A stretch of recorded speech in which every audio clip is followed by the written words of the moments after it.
While the Pearl River rising to its third highest crest on record and the highest it's been in 37 years, many people are now wondering how this flood compares to floods in the past. Well, our Walt Grayson was here during the biggest flood in 1979 and shares some of what he remembers.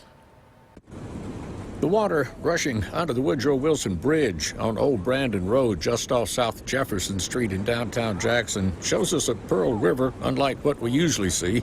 But as threatening as this rush of water is, it's taken more as a curiosity by people walking out on the bridge to get a first-hand look at it. Now, this is a bridge I'd never walk on in normal circumstances when traffic isn't blocked off of it, and shouldn't be walking on today, according to the Flowood Police.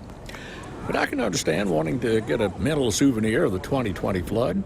A lot of fast-moving water. Yeah? Yes. And the trees are shaking. Yeah, the trees are shaking a good bit in the water, sure are. But this is a far cry from what the river did in 1979. Just downtown, the Pearl River climbed out of its banks just north of the Fortification Street overpass. And everything that you can see from the hill behind the old Capitol, fairgrounds, Coliseum, all the businesses, the roads were flooded. I-55 in front of downtown was underwater for a couple of weeks. Hinds County Supervisor Credell Calhoun remembers.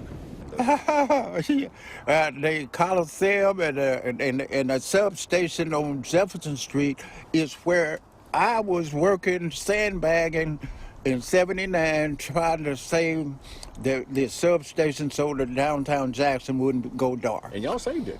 We did. And one thing Mr. Calhoun says we seem to have learned from the '79 and the '83 floods is we didn't learn much from them.